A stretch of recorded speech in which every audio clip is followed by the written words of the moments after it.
Hello, everybody. Welcome to the Anatomy of a Film podcast. I'm Lil Souffle, and I'm joined here by Eugenio. Hello. Tonight's just me and Souffle and Yvonne.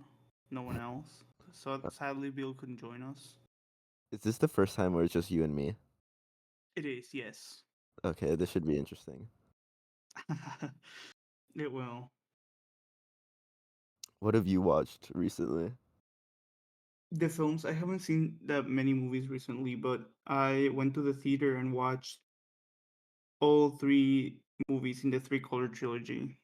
Three Oh, Colors trilogy by Kieslowski. first time for any Um, of them? no, it's my third time for Blue and Red and second time for White. Mm, And they're all really great. I liked White a lot more than I did the first time. interesting. Yeah, these are movies that are not in the Sight and Sound list. None of them. There's no Kieslowski on the Sight and Sound list, which is a Wow. travesty. I feel like Decalogue should definitely have been on here. Or like Oh, the Double Echo, Decalogue, but I'll yeah, make. yeah, or Three Colors Red. Honestly, they're really great movies, all of them. I think. I haven't seen them in years. I've actually never seen White. I've only seen Blue and Red. I think White's worth watching. A lot of people disagree, and a lot of people don't like White that much. But I think it makes it. I mean, I think it's fun to watch, or at least I think it's entertaining. I think it also adds some dimensions to the trilogy. As a whole, the trilogy would feel really incomplete without White. And it's Don't. more it's the most polished of the three. Um, Oh, interesting. oh yeah, because it takes place in Poland. I think it takes place in Warsaw, Oh, I thought you but meant. I'm not really sure. Sorry, I thought you said polished. Oh no, no, Polish. Okay. Yeah, I think it takes place in Warsaw, and I think watching Kieslowski in this point in his career speak more about Poland is really interesting. Hmm. And of course, that was his second to last film, given that Three Colors Red was his last movie before he retired and was only retired for a few months before passing away. Hmm.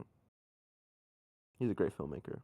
And like, I don't know, the way in which they work, where there are these little motifs that keep repeating themselves, like a woman trying to throw a bottle, or like an old person, because in the second one it's a man, trying to throw a bottle into like a trash can, and how that develops into like a satisfying arc throughout the entire trilogy, I think is so fascinating. Hmm. So I do think White is very much worth watching, especially if you watch them in the way they were intended. Not the way they were intended, but the way in which they were released. But what Fascinating. about you? Have you seen a movie recently?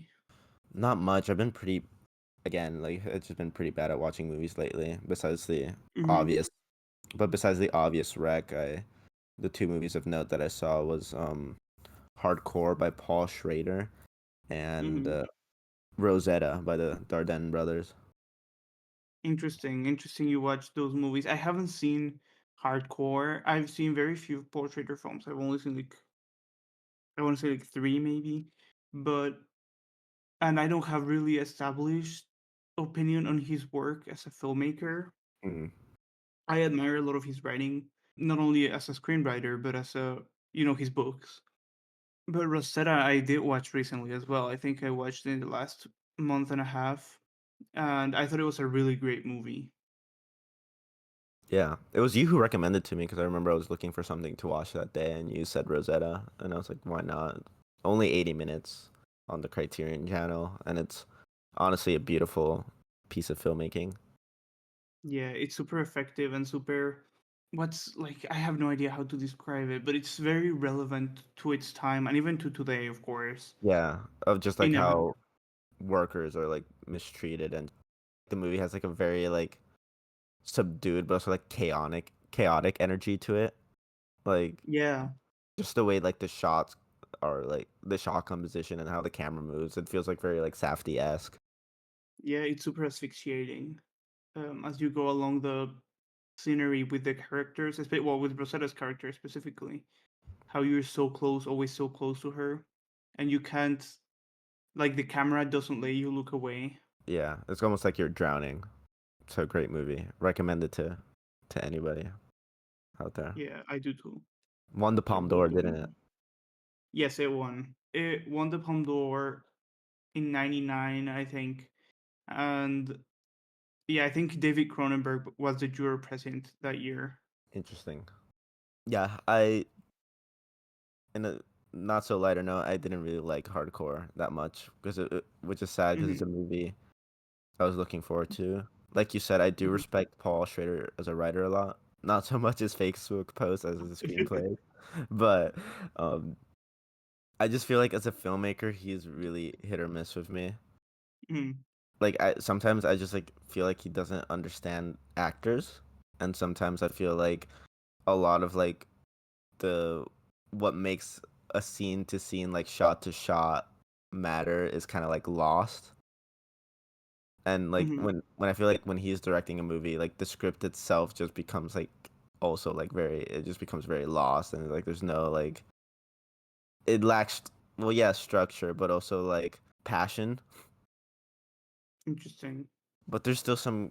I mean, of course, Mishima Life in Four Chapters is great. Also, his I think it's his directorial debut, Blue Collar, is also really fantastic. But like, and I do have some affinity for First Reformed, but like generally, I've been seeing some Paul Schrader movies last few months because they added that section in the Criterion Channel Hmm. a while ago. Well, not a while ago, but a few months ago. I saw like the Canyons, Hmm. which stars I Lindsay Lohan. Terrible. Oh, okay, I know which one. I know It's what movie you're so talking about. like unironically probably one of like the worst movies I've seen. The backstory behind it isn't. I mean, I won't get into it here, but like the backstory behind it is like so insane. Yeah, that's interesting. I remember coming across it the other day, the canyons, and it looked so bizarre. It is the most overexposed movie I've ever seen in my life. Like it's actually like I've seen like college thesis films that are shot like a million times better. And you've seen some bad movies. Oh yeah. I mean, yeah, if you Famous go through Michel my letter, Gabriel yeah, if you go through my enthusiast. letterbox, like infamously I've seen so many bad movies. Famous Little Panda Fire enjoyer. Oh God, that was a dark time in my life. We'll say. Not so But much yeah, about a toying connoisseur like yourself. I love Ratatouille. I have the DVD and everything. It's to the point that it's no longer ironic. I mean, you have to read my review to know my thoughts on Ratatouille. Of course. It's a very complex movie. One of those that comes once every century. You Exactly. know, one of those pieces of self-reflective cinema that's so aware, but also it knows how to stay in its own lane and builds its own narrative through that. It's a fascinating film. It's very similar to Rosetta, actually. I mean, they both start with an R. Yeah, it's about like the struggles are very Oh similar. yeah, they both have scenes in kitchens. Yeah, Oh. essentially the same film. But let's talk about a good movie, an actual good one. Today we are discussing Hiroshima Mon Amour, last week's wreck, and Yes, it was your vote. Well, your suggestion. It yeah, was. It's a film from 1959, directed by Alain Resnais and written by Marguerite Duras, who was a very acclaimed novelist and writer of her time, and also made some films as a director. One of which is in the Sight and Sound list. yeah, that should be interesting. I'm curious to check that out in the 20 years when we get to it. Yeah, what's interesting is the film she made is India Song, which stars Delphine Seyrig, who plays very famously Jeanne Dillman in the movie Jeanne Dillman. And Delphine Seyrig also worked with Alain Resnais in last year at Marienbad, which is another film that is also in the Sight and Sound list. Infamously non-controversial last year at Marienbad. Infamously universally acclaimed, notoriously accessible film. No, What? I was just gonna say I am excited to check out last year at Marienbad. It does look great, to be I honest. can't wait. It's one of my favorite movies, so I can't wait to discuss it. Oh, I didn't know that. Oh Wow, yeah, it's an that's amazing cool. movie. Yeah, some other people that worked on Hiroshima Mon Amour are the composer Giovanni Fusco, cinematographer. There's two cinematographers. There's usually two of a lot of positions in this movie because there was a different crew for the French scenes in Nevers and a different crew from the scenes in and a Japanese crew for the scenes in Hiroshima. For the French sections of the film, the cinematographer was Sacha Vierny, and for the Japanese, it was Michio Takahashi. Vierny has good stuff under his belt, like The Cook, the Wife. Oh, I mean, The Cook, the Thief, The Wife, the Lover, Last Year Married Bad, Bill de Jour, Night and Fog, and Drowning by Numbers, which I love. yeah, he seems to be René's guy because Yeah. he also edited Muriel and My American Uncle, Mon Oncle d'Amérique, and a few other of his films. And like we said, this one. The editors are Jasmine Chasney. I don't know how to pronounce that name to be sure. And Sarat Henri Colpi. Those are the editors. There's three editors. The producers are Sami Halfon, Anatole Dauman, Sacha Kamenka, and Takeo Shirakawa. Damn, I'm butchering these names. And the production designers were Minoru Esaka, Petri Mayo or Mayo, and Lucia Musini. So those would be like the major crew members in the film. And before we start, like before we say anything, I want to mention some of the sources we're going to be citing here for some of the data that we're going to share. And that would include the film historian Peter Cowie, who did an audio commentary for the film in 2002, a commentary that's available in the Criterion channel as well as in the Criterion Blu-ray release of the film, an interview with Alain René from 1980 for the radio program Le Cinéma des Cinéastes, an essay written by Nicole Cruz titled La ficción y la ilusión en Hiroshima Mon Amour, Frank P. Tomasulo's essay, Japan Through Other Lenses, Hiroshima Mon Amour, and Lost in Translation. And whenever we quote a specific line said on the film, we're referencing the translation provided in the subtitles of the Criterion edition of the film, because I'm pretty sure we both watched it on the Criterion channel or the Criterion Blu-ray. Also, not entirely a source, but I want to recommend Sanjana Sheth's short article titled Hiroshima Mon Amour, The Dialects of Showing and Telling. It's a really good article that emphasizes a bunch of aspects of the film that I rarely saw getting emphasized elsewhere, getting emphasized elsewhere when doing my research. We're not gonna discuss their ideas that thoroughly, so but I still want to shout them out because it's a really good article. You own the Blu-ray of the movie. Yes, which you say it's interesting because Mm-hmm. my experience with this movie, I feel like, has been interesting. This is my second time watching it. I hadn't seen it in, God, so many years. But, Yeah. like, when I first saw it, I did not connect with it at all, really. I I always found, like, the beginning. I mean, we'll obviously get more into it, but like I always found like the opening sequence very interesting and like very Yeah. memorable. And I was liking the thesis of the movie, or what I thought was the thesis of the movie to me at the time. But like from scene to scene, I just did not connect with it. I had like I respected the film, but I had like no major love for it, and so I just kind of in the back of my mind kind of like moved past it. But like for some reason, it's a movie I have thought about a lot over the years. Like it Mm-hmm. just kept coming back to me. Like not just the opening scene, but like also the scene when they're in like the tea room, and also like Yeah. that scene in like the bus stop, and like the very passionate scenes when they're like in the hotel room and like the shower. A lot of those images like kept coming into my brain. So I was like, the movie stayed longer than it should have been, considering my original emotional reaction to the movie. I think it was like the last Criterion, so I ended up buying the Blu-ray because like I am very excited to check this out again, because like I have been Mm-hmm. thinking about this movie forever, and so that's why I recommended it last time, and I'm really glad I did because like as someone who has definitely had more years of life and experience, this movie really did actually affect me this time, and I had actually related to it a lot.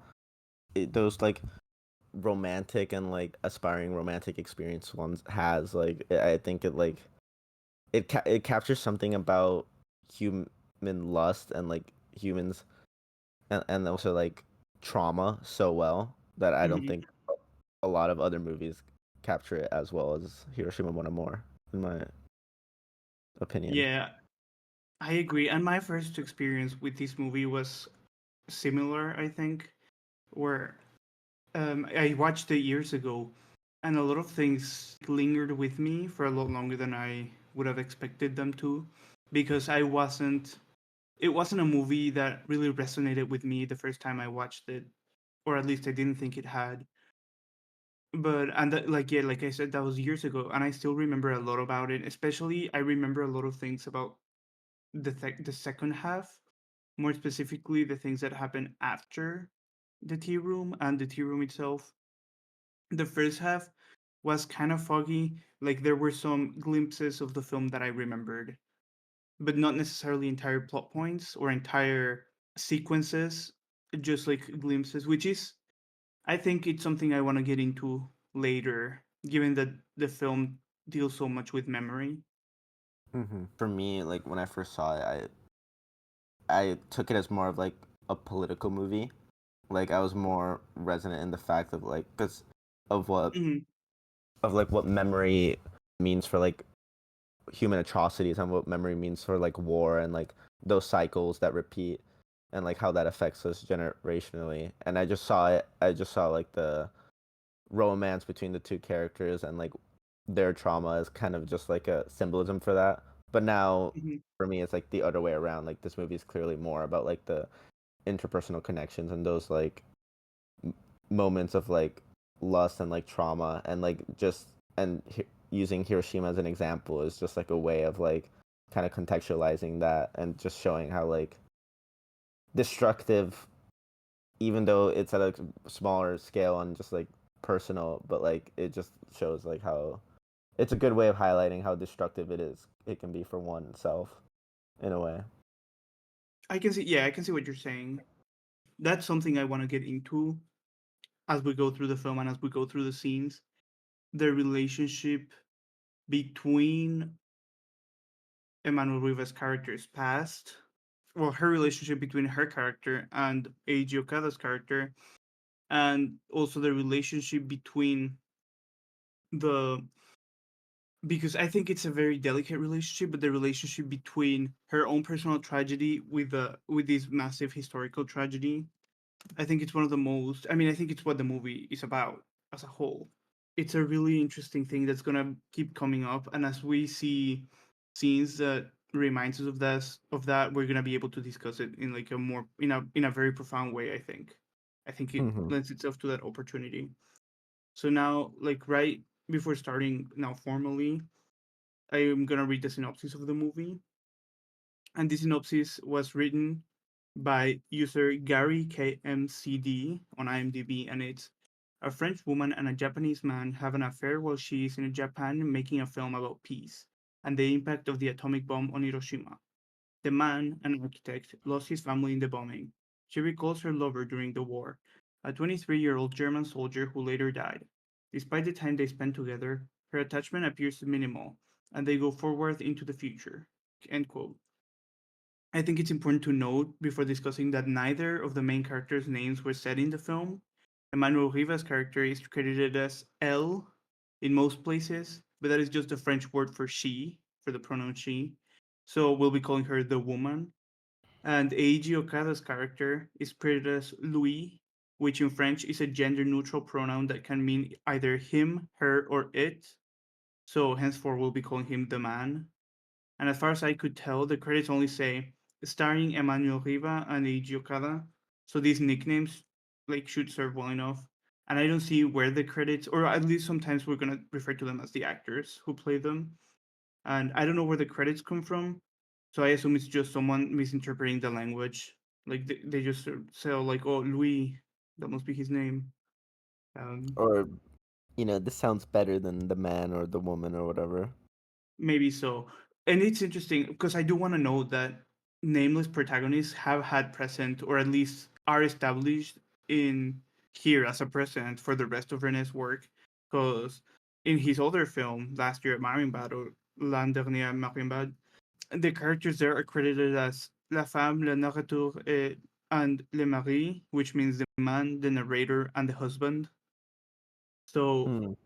I think it's interesting, especially because he's referred to as Louis, and a lot of reviews call him Louis as if that was his name.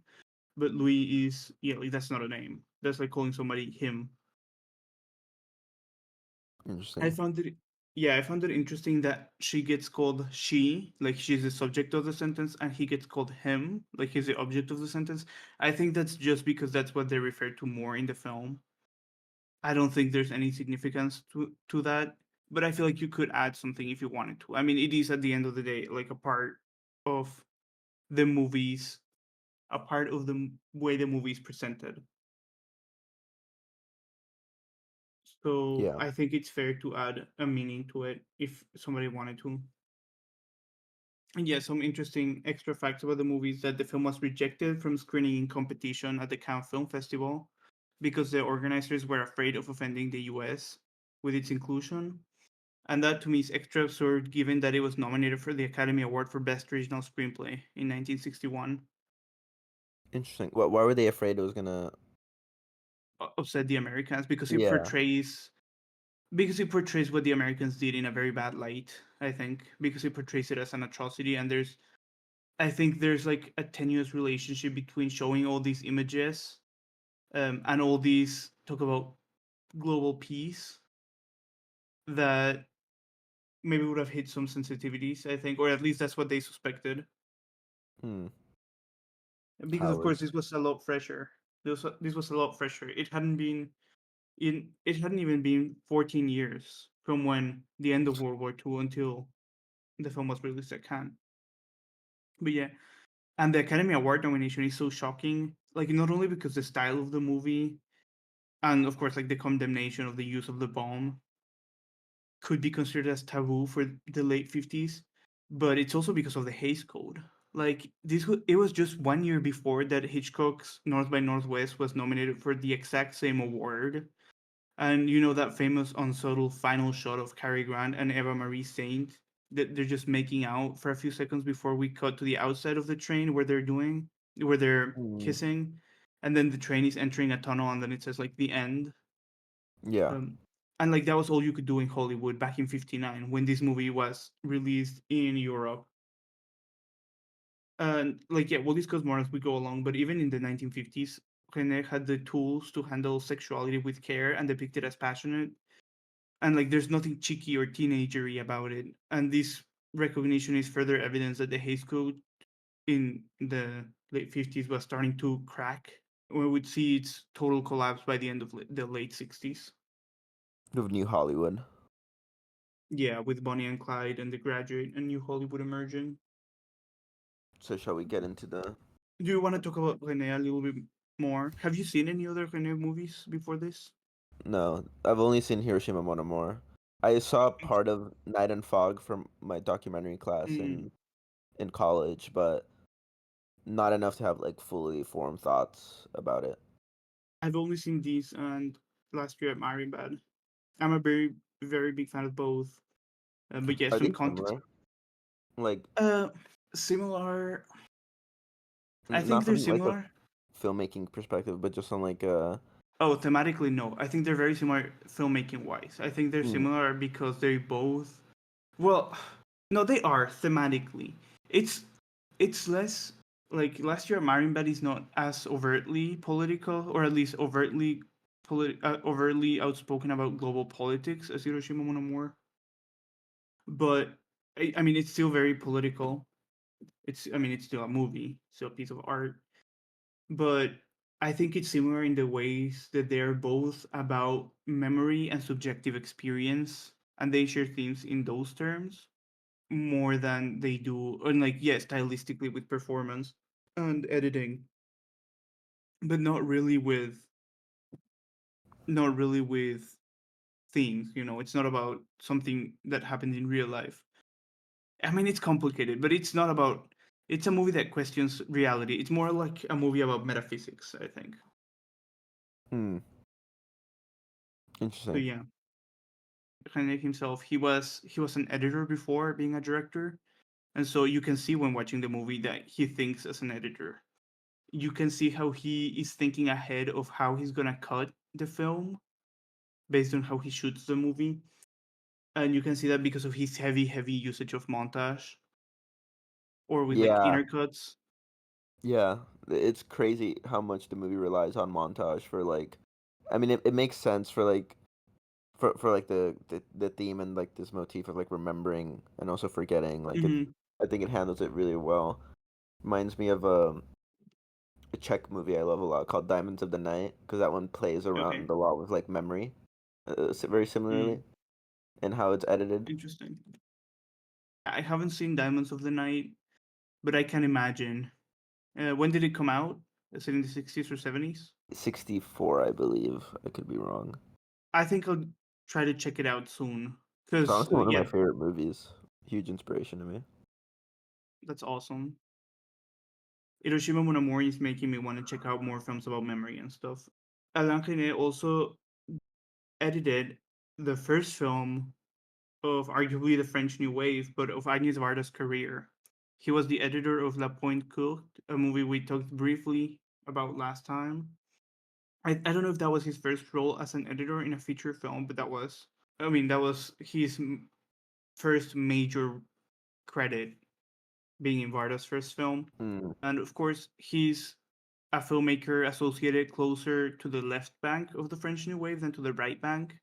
And so, just for context, the right bank refers to the filmmakers that were more closely associated with the Cahiers du Cinéma, like Godard and Truffaut and Chabrol, while the left bank is more associated with the filmmakers that are more free spirited, like Varda or him or Chris Marker from La Jetée.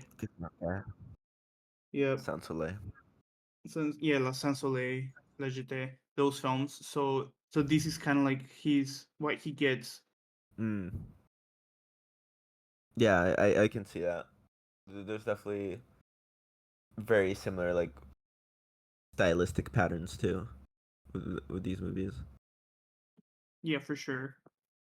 Yeah, like they all have these more like I don't know. I think left bank filmmakers like Varda or René have a more humanist approach where they're more about people and feelings and emotions, whereas films like at least Godard's are way more about situations, or not situations, but they're more allegorical. Whereas films like Cleo from 527 or Hiroshima Mon Amour are more about character. Yeah, and also like comparing like someone like Godard, it's more about like making a statement but not making the movie the statement, you know? Yes, Because it likes to just follow like characters doing bullshit for like an hour 30 minutes, I best way know. possible. But like there's no like there's a very precise rhythm to like a movie like Hiroshima Mon Amour Yeah, and what it's trying to convey. yeah. It's good that we're all Godard fans here. Yeah, There's because Bill isn't here for once. Yep, the Godard denier. Um, Damn, we should have talked about Godard then. yeah. Also, I don't know if you know this, but Hiroshima Mon Amour was actually a film commissioned by the production company by two production companies. It was a collaboration between a Japanese production company and a French production company. Wow. Yeah, and they hired Rene to work as an editor, not as an editor, as a documentarian, and to go to Japan and make a documentary about Hiroshima. And he in prep he watched a bunch of Japanese films about Hiroshima, including one I forgot the name. I'm gonna bring it up later. I'm sure I'll remember later, but it's he. I think it's Children of Hiroshima. I think it's what it's called, Children of Hiroshima. And so he watched those movies and he said that he could never make a better movie about the subject than those movies, than the actual Japanese authentic movies. And he Yeah. was about to quit the project when he had a meeting with the writer Marguerite Duras, and they didn't know each other, of course, Duras and René. they were like friends of friends, and they had like mutuals, but not really knew each other. And René was a very big fan of Duras, who was, like I said earlier, she was a very, very successful novelist and writer. And when they had when they were having their conversations, I think René said like perhaps we should just make a film not on the subject itself, that subject being the atomic bomb, but the notion of a threat about atomic death. And he came up with the idea to make a simple love story that occurs in Hiroshima and evokes the memories of something that happened in France during the war. And a few days later, Duras called him with some of her ideas, and then he agreed to do the film only if she wrote the screenplay. And so she wrote the script, and René was extremely faithful to the script that Hmm. she wrote. Almost everything is line by line in the script. Yeah, I think you can find the script somewhere, and you can see that it's very much almost line by line. As a final note, before getting right into the film, I was gonna mention some of the things about the actors. So Emmanuel Rio, of course, and went on to become a huge star. She was in the Three Colors Blue. I forgot to mention, but she's in Three Colors Blue, and she also went on to be nominated for an Oscar in 2012. I mean, the 2012 movie, 2013 ceremony for Amour, directed by Mika Haneke. Oh wow. Yeah, she's the old lady from Amour. Oh my god. I never put that together. That's awesome. Yeah, and she was in a lot of films. This was her first film role as like a non-extra. And after this, she became very coveted by French New Wave directors. I know she worked with Truffaut. I don't remember who else she worked with, but she worked with a couple of them. And her career took off. And on the other hand, Eiji Okada, he's a Japanese actor, and he's also been in a lot of successful movies, or at least very remembered movies. He was in The Face of Another, and he was in Woman in the Dunes. And an interesting thing about him is that he didn't know French, or he knew very little French. So they would have to tell him his lines right before every take and just exactly how to pronounce them, which is kind of unbelievable given how good his performance is in the movie. Like, yeah, I don't think it comes off as like very stale. And No, not at all. There's a lot of, I wouldn't say charisma, but a lot of like energy to it. yeah, and Marguerite Duras, the writer, said about Okada, she said that he was deliberately cast because of his Western looking face, his quote unquote Mm. French profile, high forehead, and full lips. She said, and I quote, a Japanese actor with pronounced Japanese features might lead people to believe that it is because the protagonist is Japanese that the French actress was attracted to him. Thus, we find ourselves caught again in the trap of exoticism and the involuntary racism inherent in any exoticism. End quote. I think it's very interesting because it seems like they were trying to make the movie. I think, of course, race is a huge part of the movie, but I don't think. But I think it's interesting that they were very delicate in not making it seem like the racial dynamics had an extremely noticeable part in the relationship or in the movie. Like she wasn't. Yeah, like it's this idea that this is not a movie about a woman going to foreign lands to find herself. Yeah, it never. Well, like I mean, the whole race dynamics is very interesting, but like it never, the movie never came across as like exoticism, and it never like, Mhm. because I feel like a lesser movie would definitely try to fetishize that in like in a way that wouldn't be constructive at all. Yeah. Yeah, I think the film treats the subject with a lot of respect, and it is capable of having such respect by avoiding a lot of cliche, like, look at this horrible thing type comments, which I mean, they may be apt for this subject, but they're not. I don't think it's in like a distasteful way where like I think it would be very hard to call this movie exploitative of its subject. Yeah, That's what it, I'm trying it to get at. in a way I can compare something like Lost in Translation, because that feels, even though I think I do like that movie, I haven't seen it forever. Definitely does feel like exoticizing the location more than it should have been, even though I get that's the Mhm. point. Well, Yeah, here I feel like with the main leads, with her character, like it definitely tries to explore something similar, of like Hiroshima just being like a very like strange location for her, but it never like like just completely like exoticizes the location for like humor or for yeah, like or absurdity. It's just yeah, a and it's just unfamiliar territory. yeah, and like I do think in some sort of sense the character of the woman does. We'll get to it in more detail, but I think the character of the woman might exoticize the location a little bit, but I don't think the filmmakers ever exoticize the Yeah, location, even though they do take advantage of it, which I think is a very hard line to navigate, and I think they did it very well. yeah, But yeah, now to start the film. So the film starts with shots of a couple embracing sexually as their bodies are being covered by falling ash. This then transitions into a similar image, except this time their bodies are being covered with sweat. I know it's just the first few shots, but I think it's super evocative. Um, yeah, as I was watching the first shot, I kept thinking of how different it is from all the other opening shots we've discussed. Like Wanda and Oz both establish a location with their first shot, giving us context for where the characters live and stuff like that. And then the Gleaners and I also starts with a location, but it's inside Varda's home, and it makes the movie like establishes it as like a personal story. And then on the other hand, La Dolce Vita starts wide, but with an emphasis more on symbolism, and in that case, more religious and ethical symbolism. But here we start up close and extremely intimate, and also extremely close.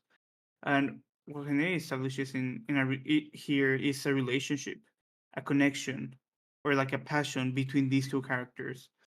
A relationship that is covered and coexisting with this trauma. Like it's not just the trauma of the past rising to the physical level, but also the destructive potential of this affair for these characters.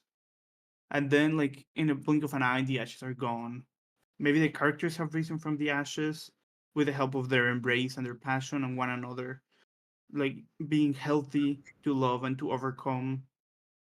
Or maybe the ashes are just going back inside to hide and wait and hibernate until they rise again later. This to me was like the first question the film asks. And I just think it's so fascinating how if you try to picture the scene without the shot of the bodies being covered by ash, and you start straight up the movie with the sweat, how different it would be.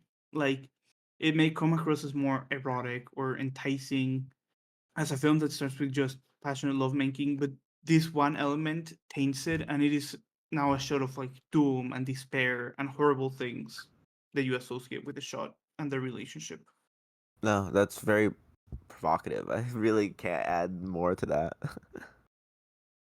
No, but yeah, Thank you, it's thank you for that. oh, what? No, I never thought, cause like, yeah, I never thought about it that way. That's so fascinating. It is like a great opening shot.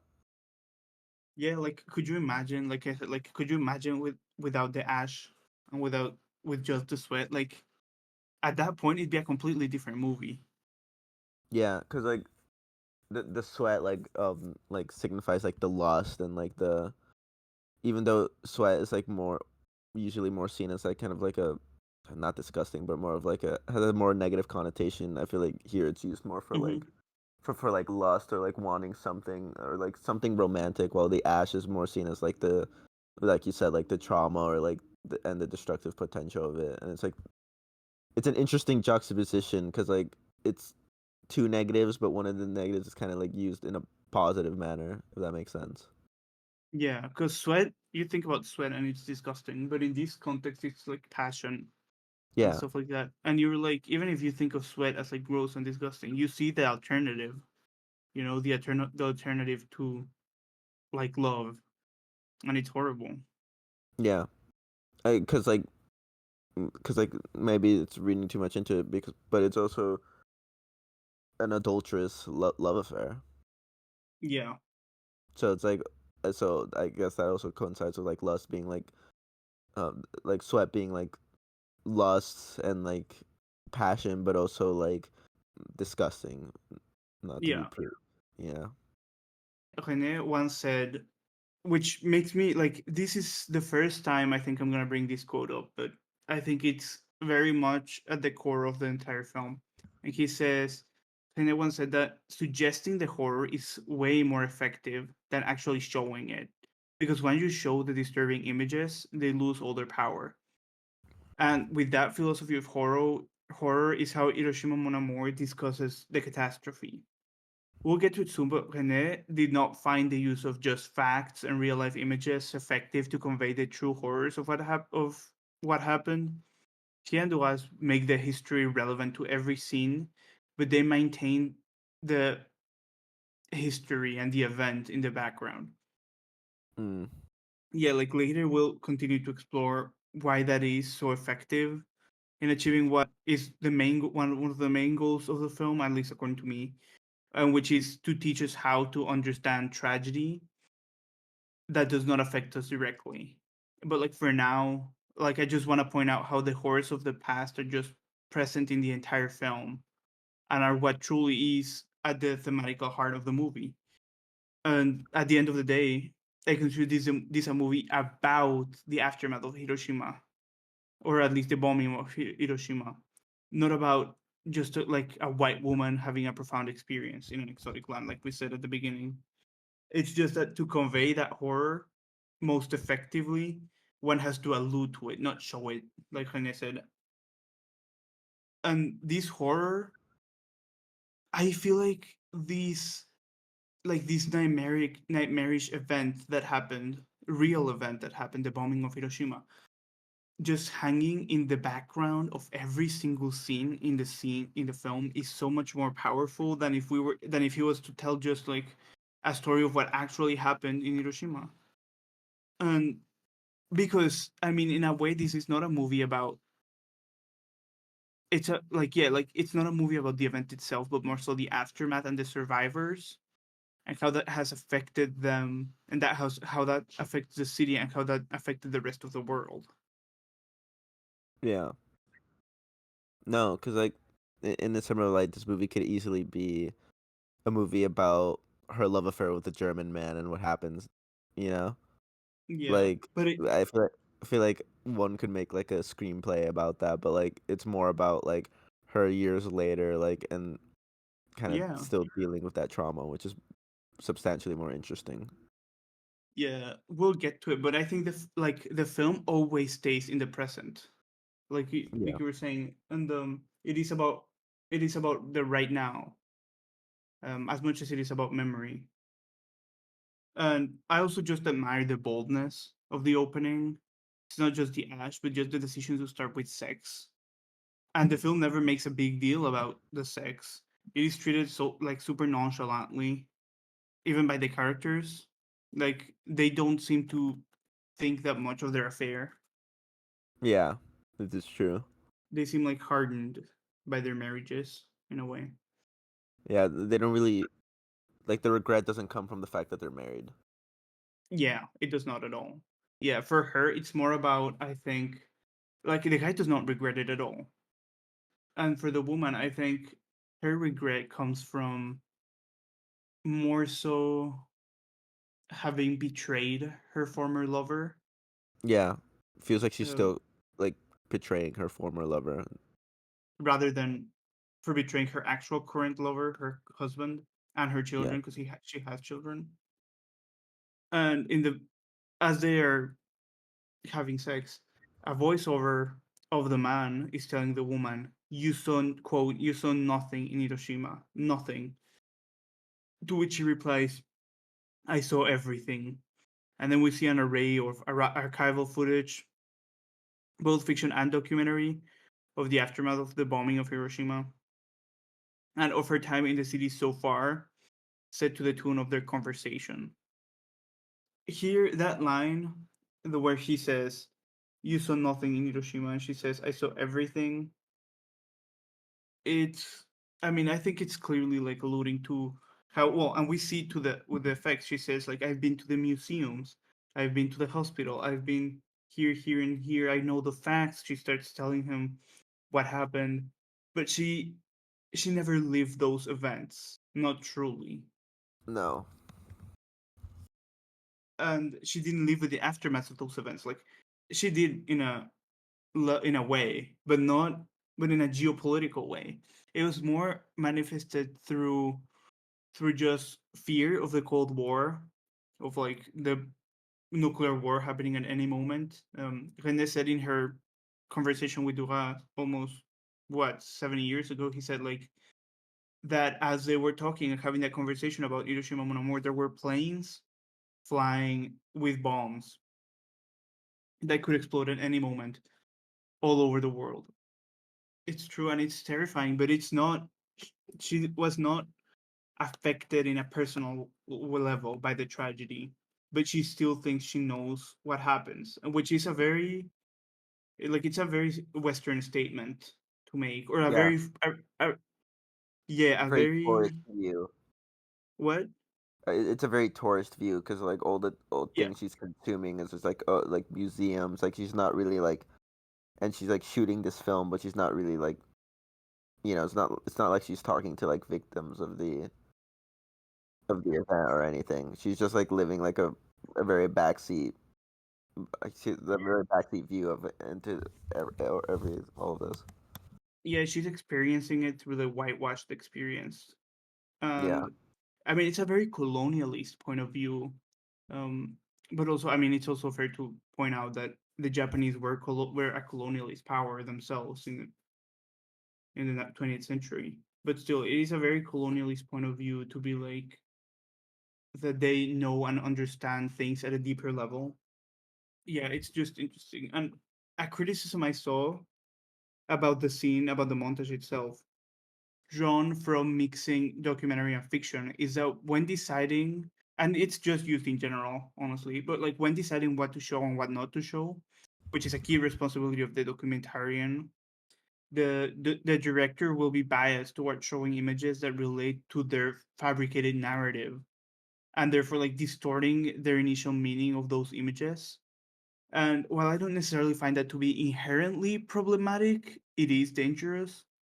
But when it comes to Hiroshima Mon Amour, I don't find it to be a problem because the film does not pretend to use these images to inform or create awareness or to comment on the tragedy, but it's more so cleverly commenting on the images and their relationship to the woman.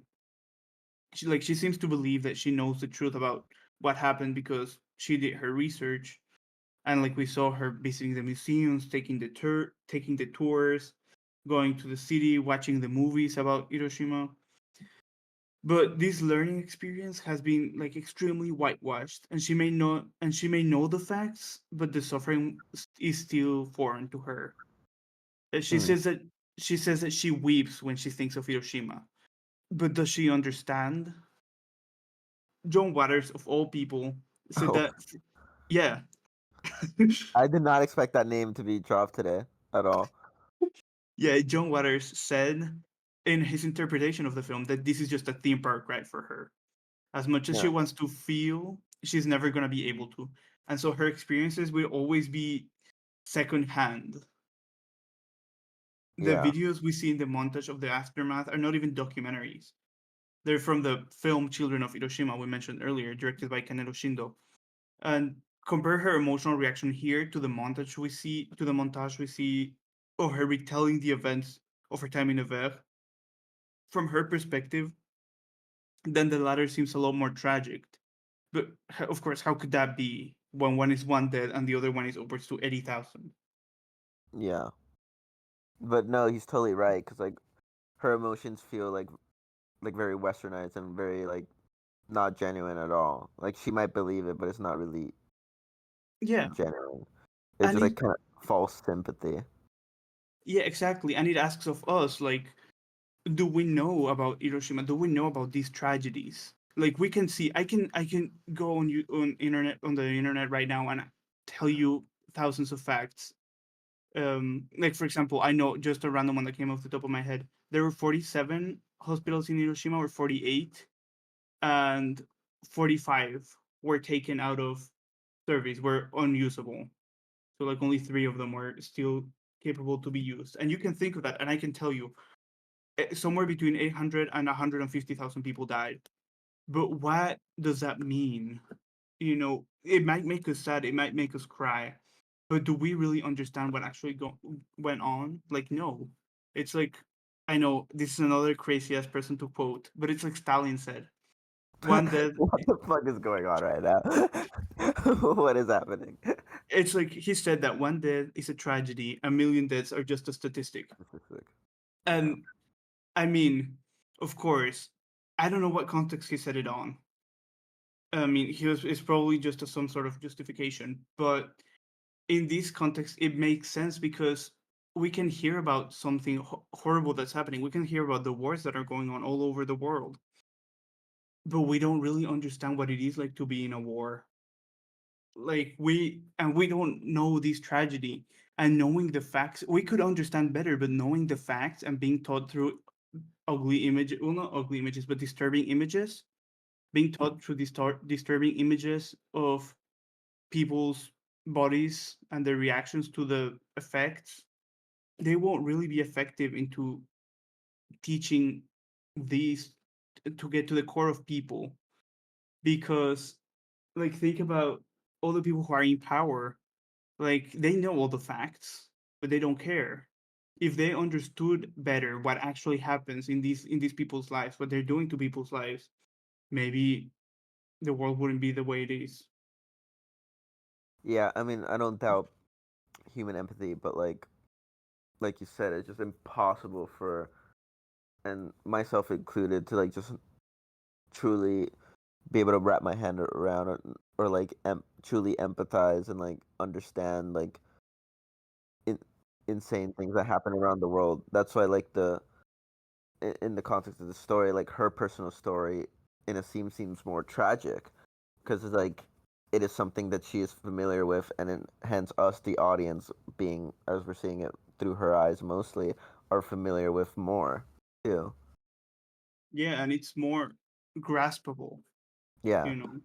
it's something that we can understand, and it's something that like we can relate to, and it's also something that like is definitely more personable for her, and it's like something very real and tragic, while like Hiroshima feels like out of this world, you know? Yeah, yeah, and that's what makes it so dangerous, because it makes it so easy to dismiss as Yeah. something that's so out of this world, when in reality it could happen again. Like, I mean, there's probably still planes out there flying with nuclear bombs at all times. I So mean, that's why it's also important. It shows like the peace protests that, a yeah, lot in this movie, because there's that scene where like they're like the camera lingers so heavily, so we make sure we see all the flyers and like all the, what are they called? yeah, Uh, the signs or the whatever, billboards, the yeah, billboards, the and we signs, see yeah. all of them like all like they're like saying statistics about like the nuclear bombs out there, and like how we can't have another Hiroshima, and But yeah, how effective will that be? How effective are yeah. those? How effective are those to actually make people understand? It might turn a few people, but it's complicated. She's working in a peace film, but we see she's one of the people working there, but we see that she doesn't really understand the tragedy, and she's one of the workers there. So who knows, if I mean, that parade is made with people from all over the world, not just Japan. And so who knows which of these people know, um, actually understand what happened. Because maybe there's a bunch of, like, I don't know, Americans and Belgians and, I don't know, Egyptians who are just there for being there. Also, I think it's important to point out that, like, early on, that Renee is not saying her trauma and the city's trauma is the same. I think he's recognizing that both throughout the film. I mean, this is more throughout the film than just this scene, but he recognizes that love, passion, and understanding are capable of feeling both. But narratively, I think Hiroshima serves more as a catalyst for her to confront her past in a city where everybody's past is tragic, and thematically, I think it's meant to.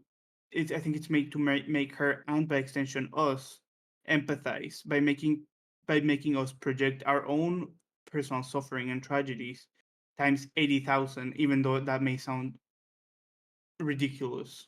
And like you were saying, those posters at the parade have like horrifying pictures, and they're showing these things that are traumatizing, and they have the potential to be effective, but they have a lot of limitations, just like the museums and the tours do.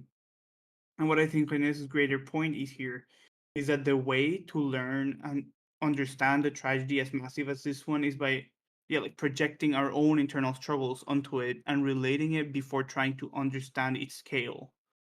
Hmm. Watching, yeah, like watching these horrifying images and reading about the facts might make us cry and twitch and revolt, but it won't make us really understand. And the woman does not understand what happened in Hiroshima. She did, however, experience the horrors in her life, and by opposing the small scale to the big one and trying to relate to it, we can actually comprehend a bit more of what happened. And that's how you promote peace. It's a little bit of an irony that most people promote peace by fear instead of by understanding, which I think is the overarching theme throughout the film. Yeah, eloquently put. Yeah, and I wanted to ask about earlier. Do you agree with Rene that horror is more scary when just suggested as opposed to shown? Yes, I actually full-heartedly agree. Cause like for me, horror is like a mystery. Like there is no greater danger than that which is unknown. Like if you show me like a threat, or if you show me something for what it is, like it loses its value. Like not value, it like It's loses power. its power. Like something There's something way more like scary and way more like dangerous about like something that you don't know what's coming, something creeping in, or like something that you can't fully wrap your head around. Yeah.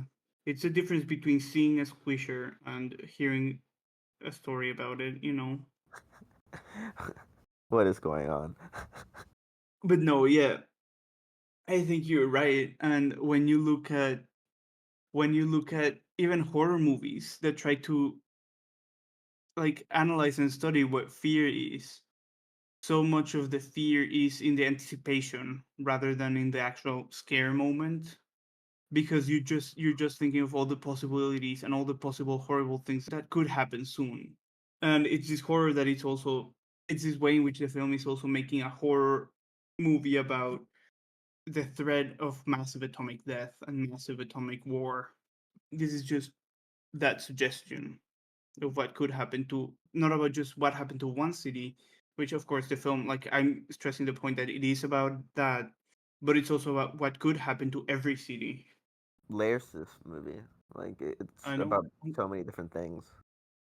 I know, it's such a well-made film. Yeah. Makes me really want to read more of Duras's work, not just watch her movies, but also read her novels. Hmm. Um, Also, as a final note on this scene, is that I think the performances in their delivery of the voiceover are super haunting. She says, "You're destroying me, you're good for me," which in a disturbing way implies how painful love is for her, but yet she still has to move on and let herself be filled by that love, Yeah. as if this love was like a bad tasting medicine that she has to get down. And when she says that, that's in turn juxtaposed with images of a reconstructed Hiroshima, which is something I want to touch a little bit in the next scene about the reconstructed Hiroshima, if you're ready to move on. I'm ready. Okay, yeah, so the montage on the sex ends simultaneously, and now they're in bed, chatting and joking around. She asks about his past, and then the next morning, she's on the terrace admiring the environment.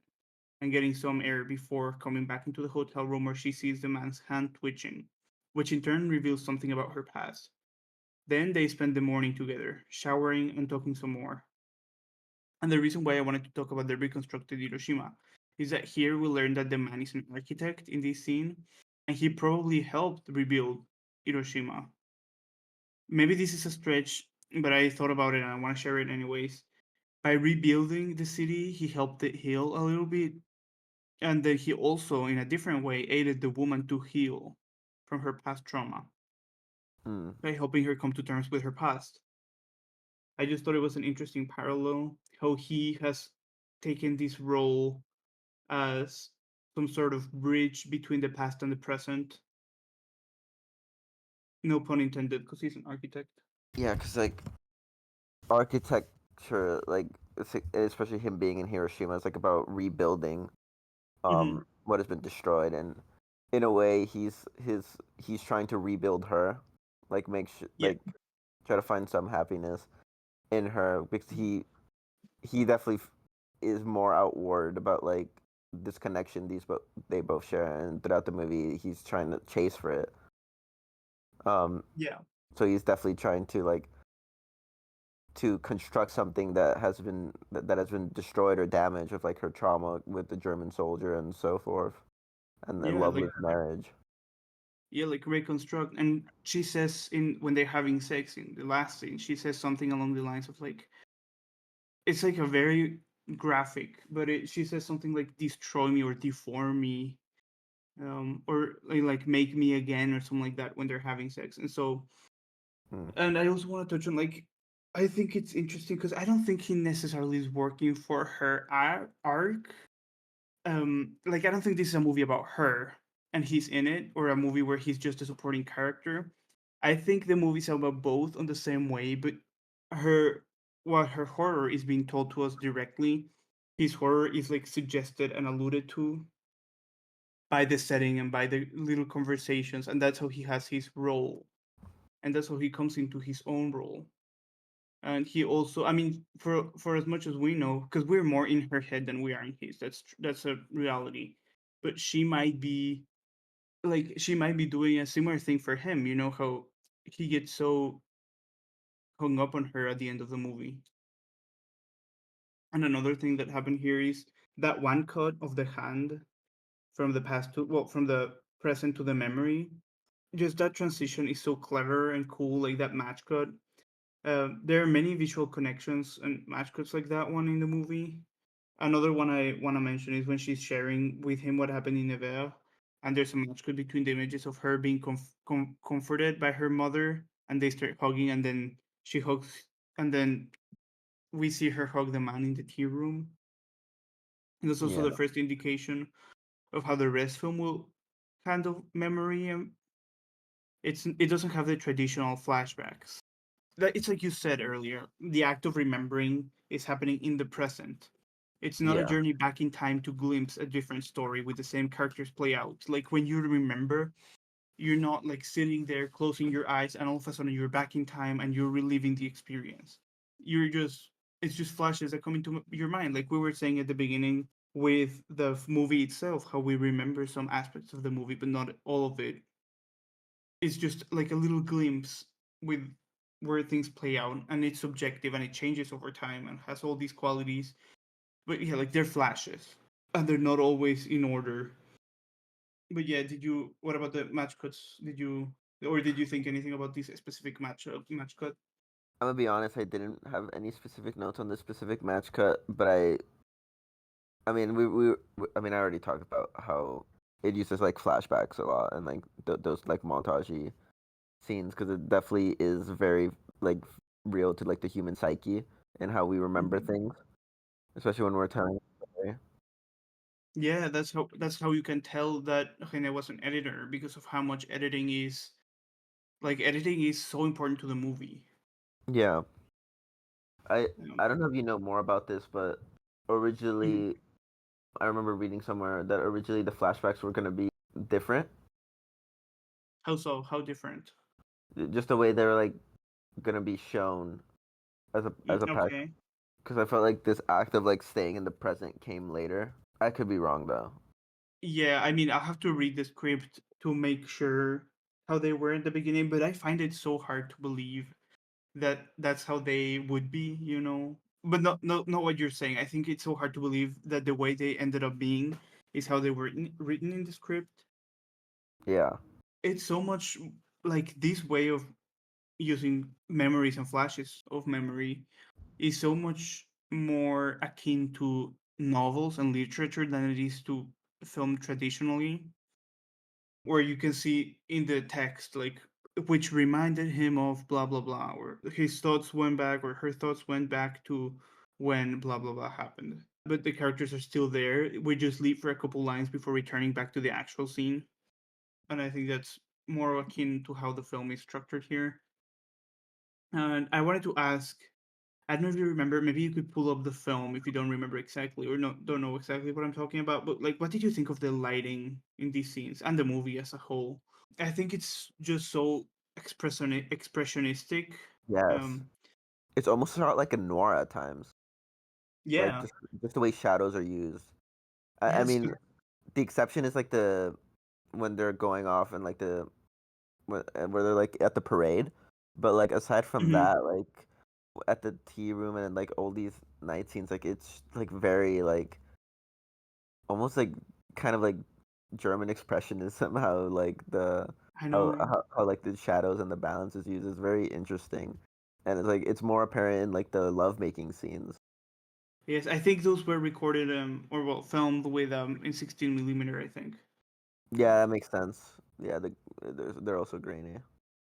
Yeah, and in the day you can see how the shadows tend to be heavy and dark, and the light is like very hard and direct. And yeah, like there's like a lot of examples. I really like the neon lights when she's walking down in Hiroshima at Yeah. night. Oh, nothing looks um better than like neon light. It's in black and white film during the night. I know the tea room, like you said, there's that one shot I really like, which is it inspired Bergman because of the way it seems. I don't know if you know what I'm talking about, but there's a shot where the man is in the background and the woman is in the foreground. He's all in shadows and black and wearing black, and she's in the foreground wearing white, and they are positioned in a very similar way to those iconic shots of Persona.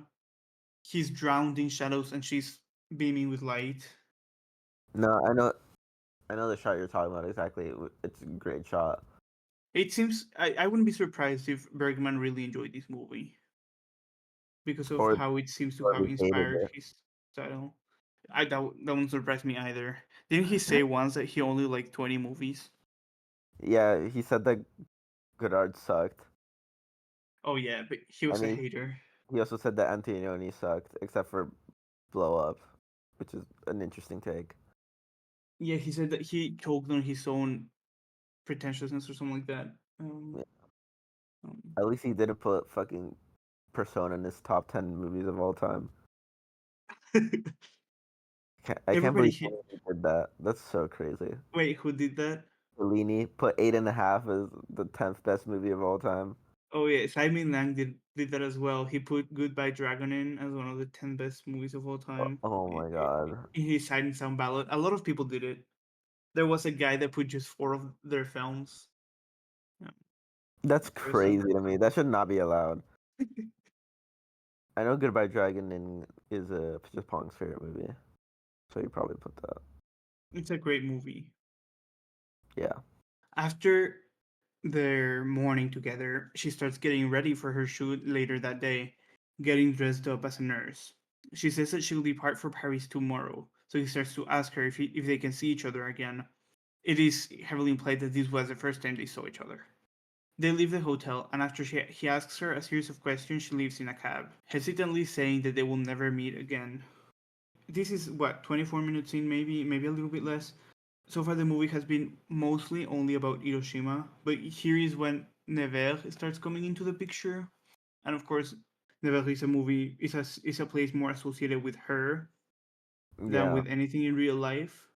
But yeah, I just like how we get to learn more about a little bit about both of them. There's also that moment where she says, it's so cringe, but She asks him, "Were you here when it happened?" And he says, "No, of course not. But my family was. I was out there fighting the war." And Oh, she says, "You were so lucky." yeah, it's fucking crazy Yeah, she said like that. That was good luck, huh? that you were out fighting a war while your family was in Hiroshima. Yeah, it just goes to highlight like the insensitiveness of it. Like, oh yeah, I weep for Hiroshima. It's like, Exactly. do you really? And yeah, when watching this, one might think that she's rejecting him because of the nature of their affair. You know, it's a one night stand. It's whatever. Yeah, But as the film continues, it becomes somewhat clear that she's afraid, like afraid of her own feelings and her past, of forgetting her former lover and of remembering him. I'm gonna paraphrase Rene again. I know I'm quoting a lot of people. He said that the film is based on contradictions. He said this in 1959, the year the movie was released. A film based on contradictions of unwanted, indispensable memories, the necessity of forgetting in order to live, and the fear of forgetfulness, of a singular destiny and the collective future of mankind. We can see that the last time the woman felt this strongly, things ended in tragedy. But a part of her does not want to forget and move on. She knows she needs to, although she thinks she's not ready yet. And truly, like in these types of cases, we never are. Not really. And yeah, so escaping from the horrors of one's past is just futile. The best way to go about it is to embrace it. And to a certain extent, Hiroshima, the city, not the movie, did so. In 1950, its people started rebuilding it, and it to this day it remembers and accepts to a certain level what happened to it, and that's how it has moved on and developed again. Like I said, though, it still remembers, and it wants the rest of the world to remember what happened to it. It has now become a cornerstone of the peace movement and a very important place for just humanity's future. Like, you know, it's something that people need to remember. But in contrast to the city, the woman, the character, doesn't seem like she wants to talk or reflect about her time in Nevers. She like really dislikes it, and that much we can tell. And you can see that in Riva's performance because of how much she seems hurt when that topic gets brought up. And through yeah, that, you can see that she hasn't really come to terms with it. And there's an irony of her going to Hiroshima to forget because there seems to be this vibe that she wants the overwhelming tragedy of the city to swallow her own personal tragedy. It's like telling oneself like you shouldn't be upset when there are people who have it worse than you in the world. But the city in its nature and how it's developed, it just rejects her and it forces her to reflect on her past. yes, because the city is not in misery. Like, there's so much Yeah, reconstruction, there's peace parades, and there's so much like life to the city. you know, the hotel is called New Hiroshima, which might be ironic, but it might be a way of the city to say, like, in its own structure, that it is still a livable city. And of course, few things are harder to come than coming to terms with traumatic events of one's own past. And people will do it in their own time, as they should. Like, they shouldn't be rushed. You cannot rush these things. But it is something that, if you want to achieve your inner peace, you have to, in some ways, confront it or at Yeah, least reflect on it no, because that's like great. yeah, because we've all had traumatic events in our past. If we wanted them to not linger over us, we need to try to think back on them, you know, and Yeah, reflect on what they did to us, we because if try you to just ignore them, they're going to be there. we just try to delete them, but they also have made us who we are Yeah. and have shaped us. So it's just like you said, it's futile to do anything different, and just worse for everyone involved.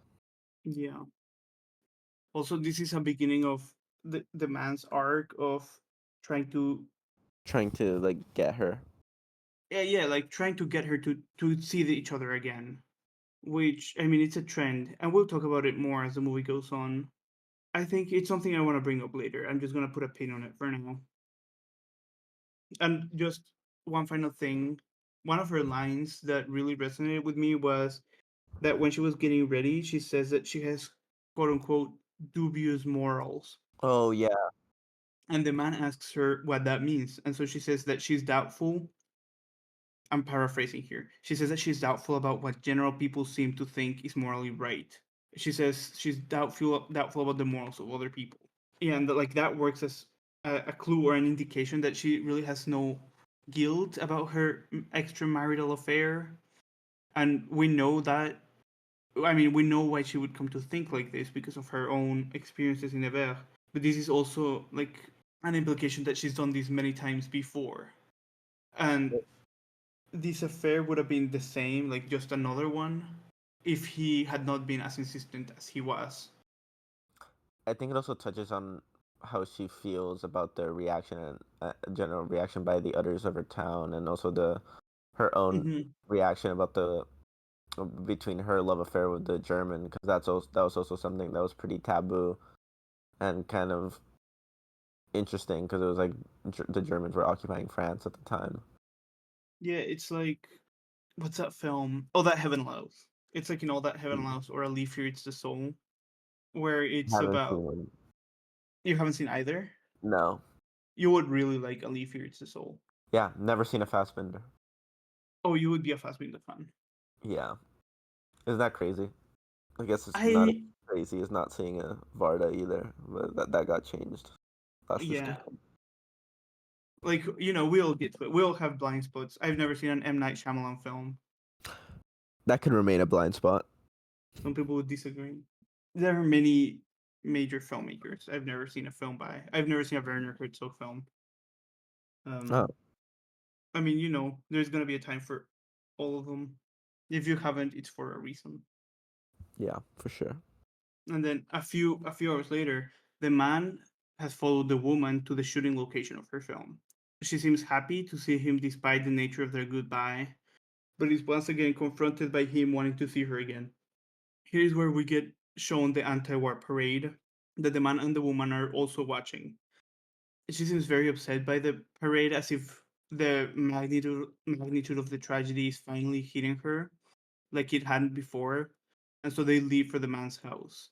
And after a brief discussion about their partners and other stuff, they continue their affair. I think the parade is like an expansion of Rene's thoughts, of the archival montage. I'm gonna quote another person here because I'm full of quotes.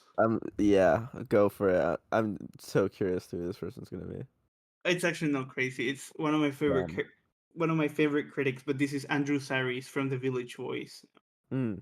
And he wrote in his review for The Village Voice back in 1959, he said, and I quote, "We in the West would like to pretend that we grieved over the victims of Hiroshima back in 45, or that we have come to grieve for them since, in some special manner apart from the convenient symbolism of a name on a placard. Is this blind involvement with man as a tortured abstraction which is explicitly rejected in Hiroshima Mon Amour?" And this is me now. But yeah, like I think he has a point where he says because grief should be anything but convenient, and like the woman's claims at the beginning, these actions aren't educational. Not really. I mean, they work better at appeasing those who want to feel like they are aware, to appease to their guilt, and that's something that we've all been guilty of. Sometimes we just want to feel like we know, or like that we are culturally and politically sensitive rather than actually putting in the work. you know like I don't want to shun people for this because it's normal, it's something that people do. Yeah, I think it's something that still needs to be rejected by us though.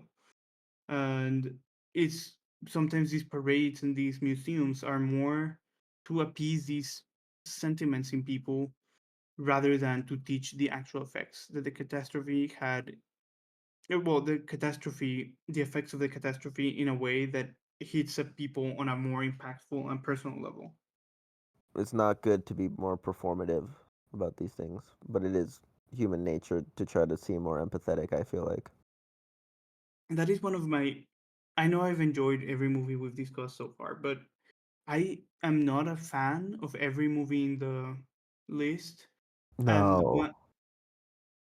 one of my issues with some of them is that they are guilty of this, where they are better when, at least in their political messaging, they are more intended to soothe and comfort like people who want to consider themselves as like very progressive rather than actually made to appease liberal sensibilities, as opposed to actually made themselves confront the actual wrongs that Ooh, people have yeah, made.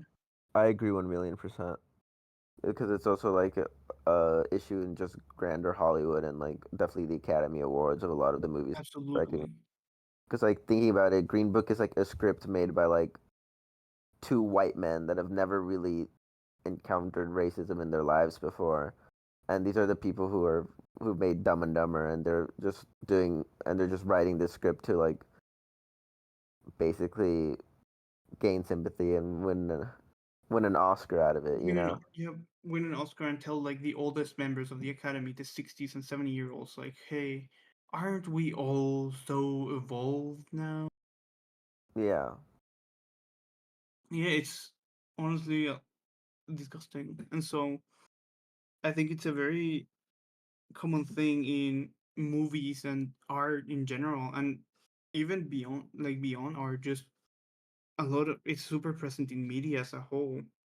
And so I think it's very interesting that the movie and Saris touch on it.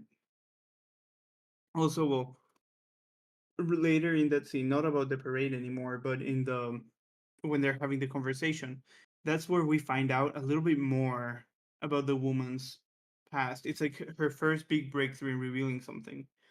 And the film's depiction of the woman's memories, here in an attempt to mimic the emotional progression of her past affair, it started with a very happy and cheery tone. It's a very romantic music and a very romantic scene. And there's a bunch of images of them kissing and sneaking around, set to a very playful score that is sort of like enchanting.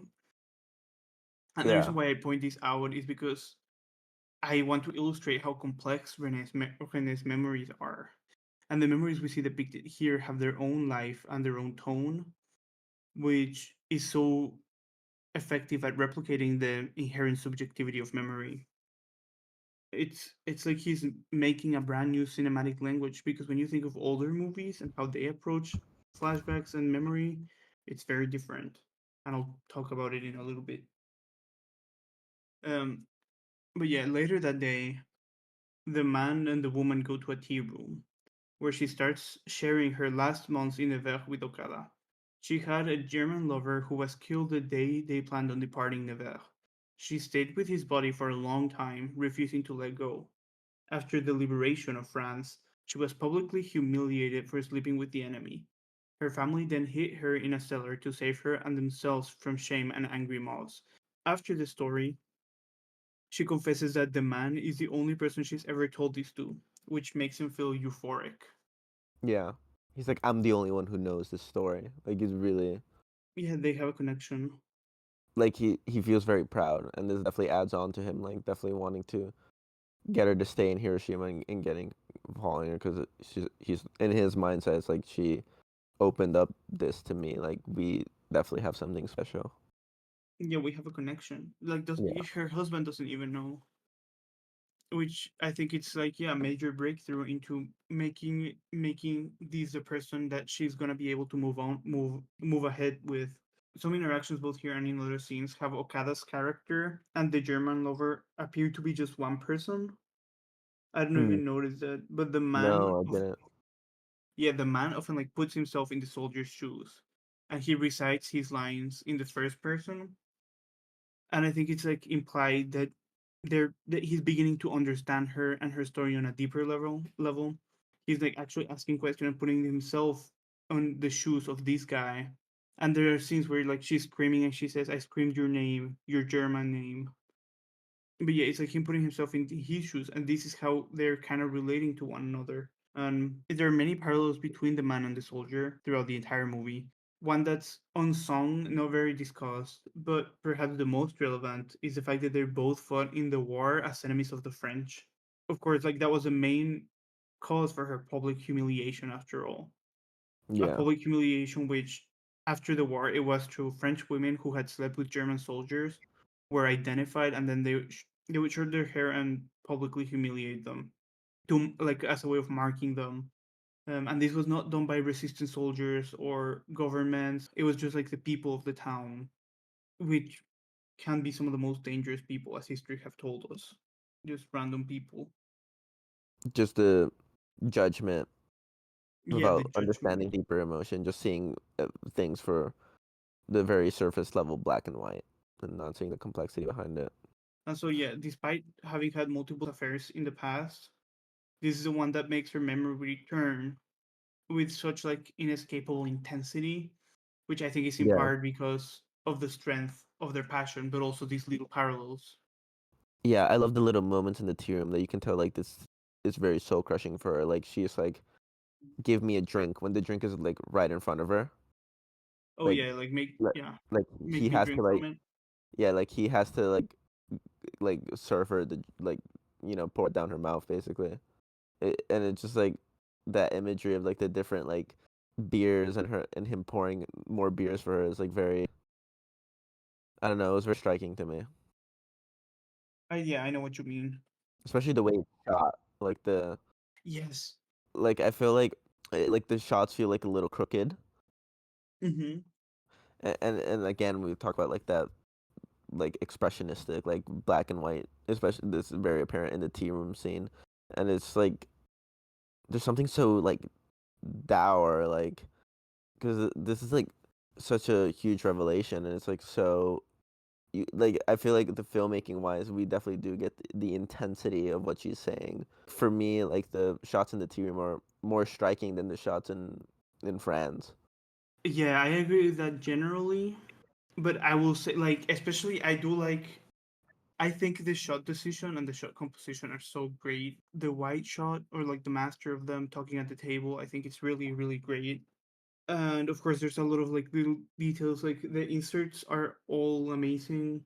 You know, their hands. There's a lot of touching of their hands to like almost keep her grounded. Yeah, this is real. This is happening. She's still here. She has not gone back to the past. But my favorite one is there's a beautiful shot. This is in France, though. There's a beautiful shot when she's in the cellar of her face, and she has like this soft, motivated lighting shining in her eyes. I actually marked the minute. It's around 51 minutes and 40 seconds in the Criterion version. And this is my favorite shot in the movie. Perhaps it is unintentional, but I think it's very reminiscent of the way Hollywood would shoot its stars during the silent era in close up. It's like Marlena Dietrich was also shot in a very similar way.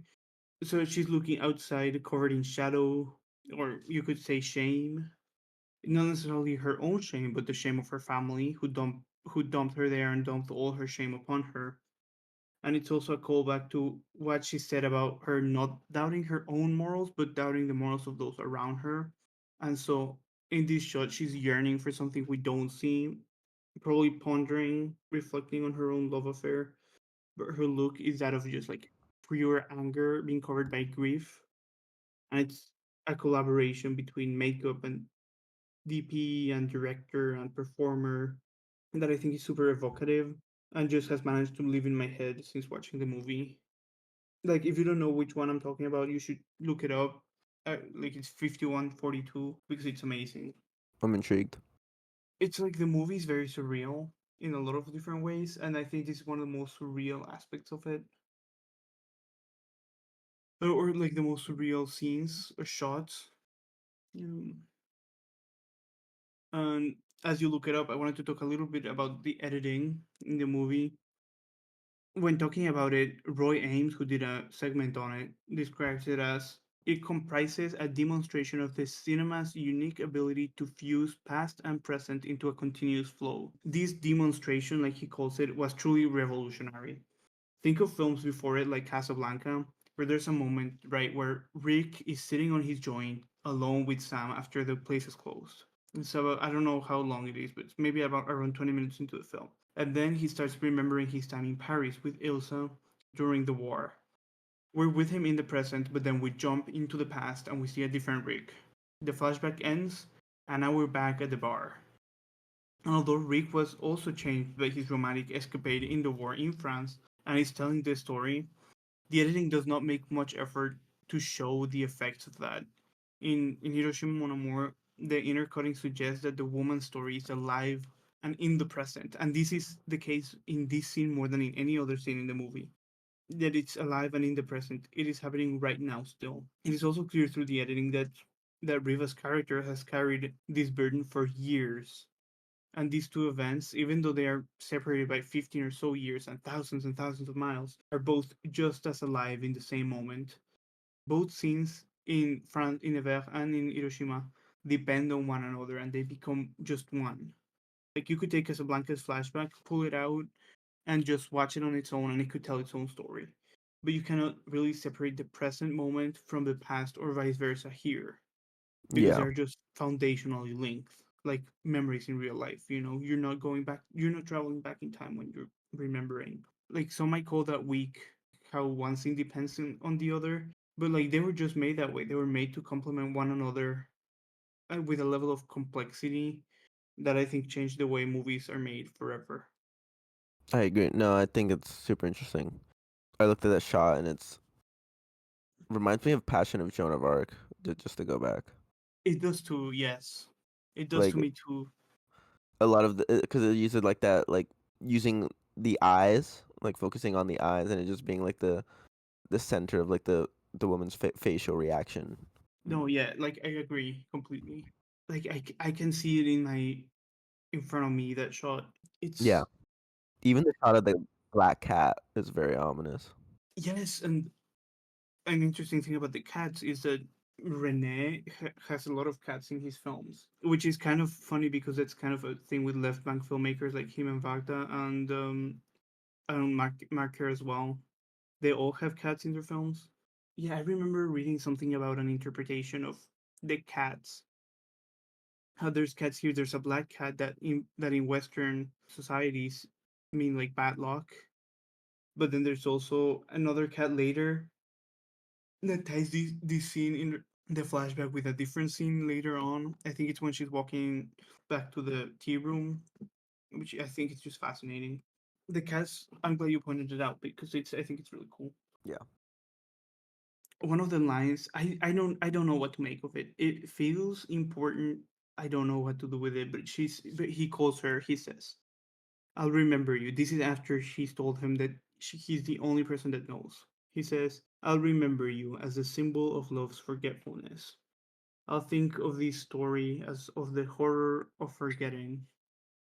which is interesting because if anything, this is definitely like about the horror of remembering more so. You know, But I feel like the horror of remembering and the horror of forgetting go so hand in hand of course.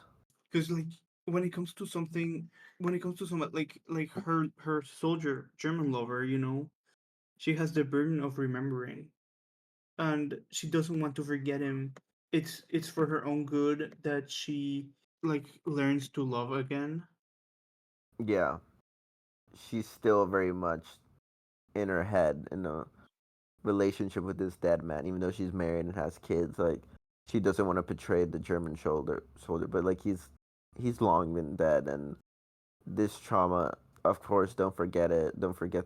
Forgetting is one of the worst sins a human can do. I feel like because like you literally cannot erase history because it defines who we are and it defines us as people. But like also don't be stuck in the past.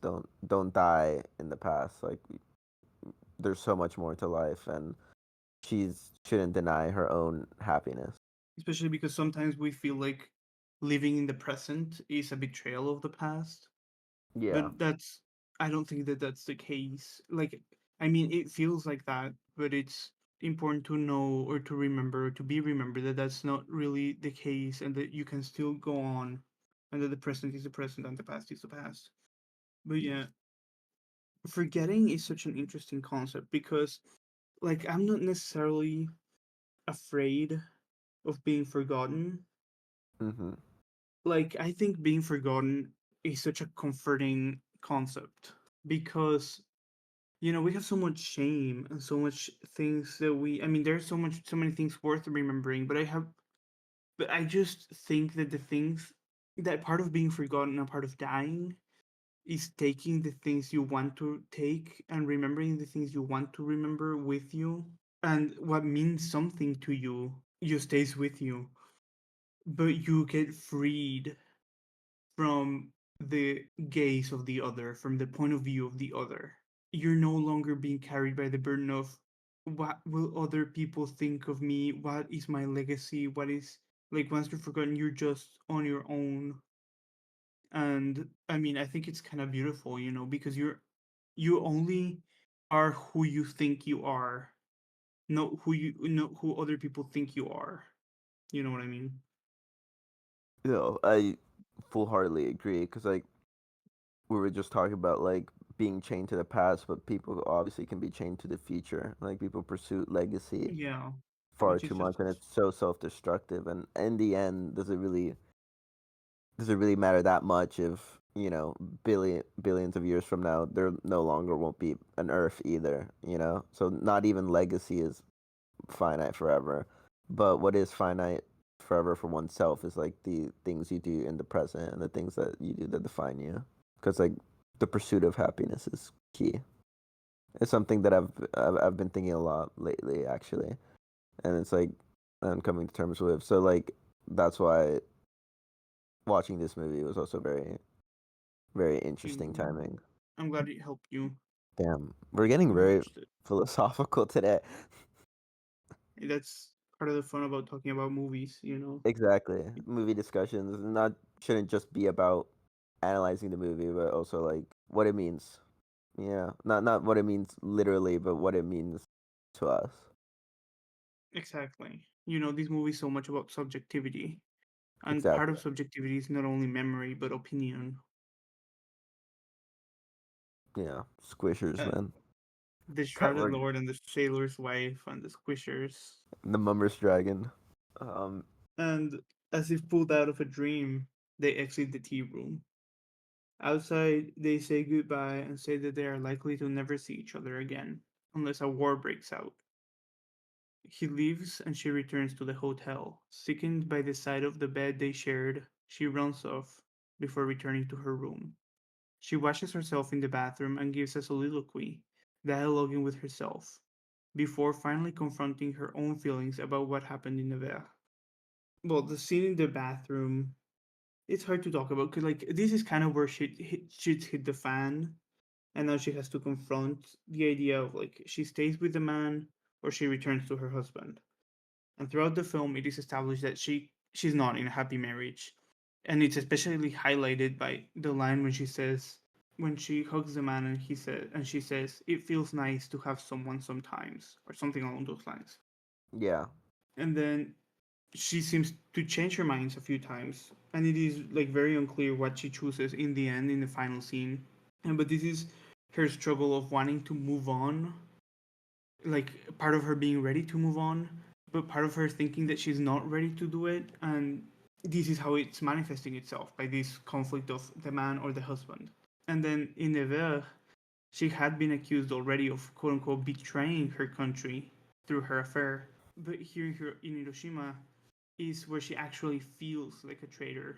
She has betrayed her first love by telling their story and by sharing it, and like for a second, for just a second and a moment, she had allowed herself to forget and to just let it out of her system. But nevertheless, she still loves the German soldier. So the idea of moving on is filled with so much sorrow and melancholy. And to her, forgetting him is like finally killing him. Like few people yeah. remember that guy more than she does. But in real life, that does not really have to be the case. She doesn't even need to forget it or forget him. It's more like I think she needs to embrace the memories of him instead of trying to suppress them. We're trying to like keep that idealized Yeah, like relationship still alive, even though he's dead. Like, of course, cherish the memories, but like you shouldn't forget him, but you shouldn't also be still loyal to him. and the film says that it's important to remember. Like, she shouldn't Exactly. forget him. It's important to remember. Like we shouldn't forget Hiroshima either. This is important to remember. Things like this can't just be swept under the rug and like because that just invites things like this to happen again. Exactly. It's the undiscussed feelings. Yeah. This scene is also like an echo of the earlier contradiction. Like we said earlier, that Rene is making a film about contradiction, so that's what he said. She said, "You're destroying me, you're good for me." And that phrase has multiple meanings. We can take it as two independent statements that are contradictory to one another. It's like, you're destroying me and you're good for me. But I think, what about the alternate, which is, you're destroying me, therefore you're good for me? It's like she's recognized that her shields are not really protecting her and are in Mm. part guilty of her being so stuck in an unfulfilling marriage, and her relationship with the man is challenging everything she thought she was. And it's like breaking her into pieces, deforming her, like she had said. And now that she can rebuild herself with the pieces that still make her up. And yeah, and I think this plays into the whole memory aspect, because it's like about becoming who you are based on like those experiences.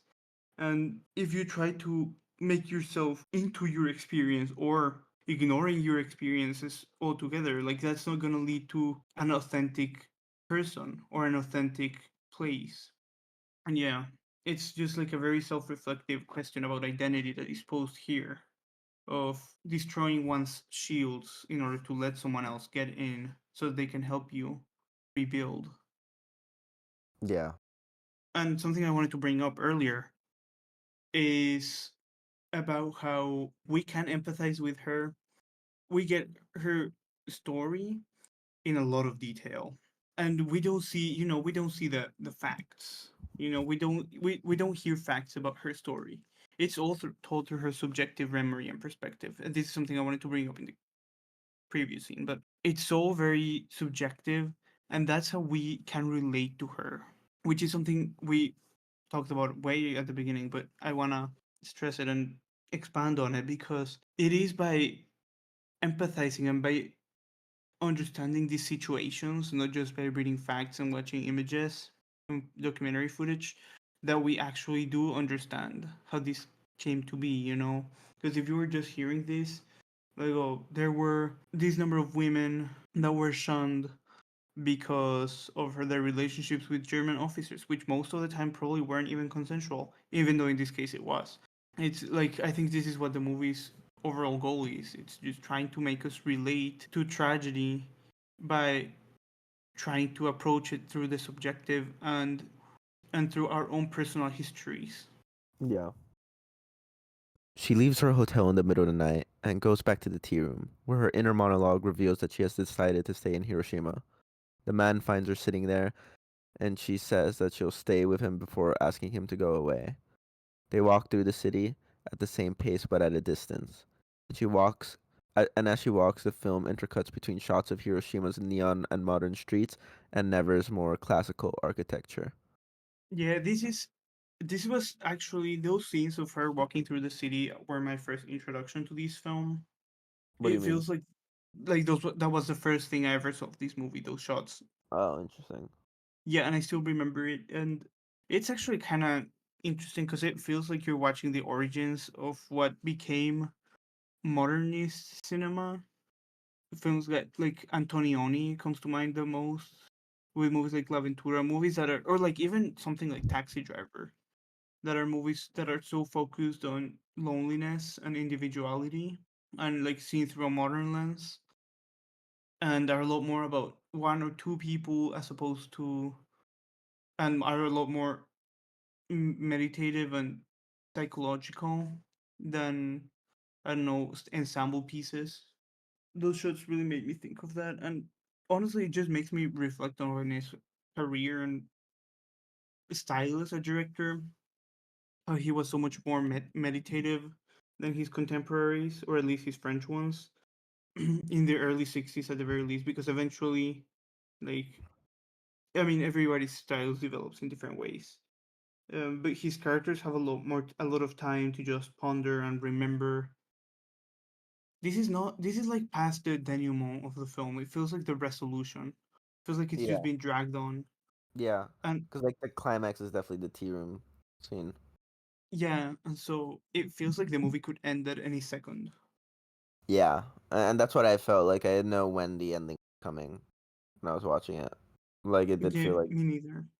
like but I do like that it's a very long resolution because it's like it helps establish like the what's going on in the character's head of like her like coming to terms with this, you know?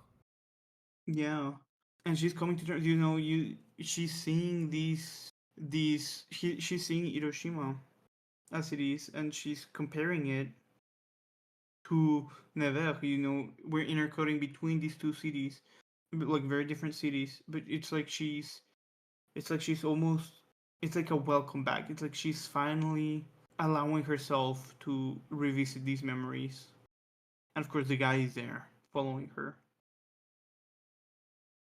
I thought I was gonna Yeah. call him the man, but I've called him the guy more than the man. The dude.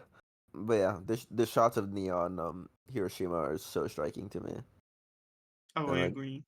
it's such beautiful imagery. And it's like again it makes sense like the stream of consciousness like Nevers coming back to her and it's like just like comparing the main two focal locations of the movie thematically were like traumas originating from Hiroshima and Nevers. And like again, it's not like the traumas are comparable, but one can lead us to understand the other one better. Yes. Um, Yes. and this is what's kind of happening with her. You know, her own past with not only is this like a metaphorical like return to Nevers, but it's also or like a emotional return to Nevers, but it's a deeper understanding of what Hiroshima is and what Hiroshima has become. Yeah, and then rain starts falling in a very weird way because they are not wet. The characters are not wet at all, and they're just walking in the streets. But there's rain falling, and they once again have a conversation. Their last real conversation that is not just metaphorical or allegorical, and it's about their short-term future. She arrives at at a train station, and he follows her. They cannot sit next to one another, for there's another older woman in between them, giving the woman space to reflect once more.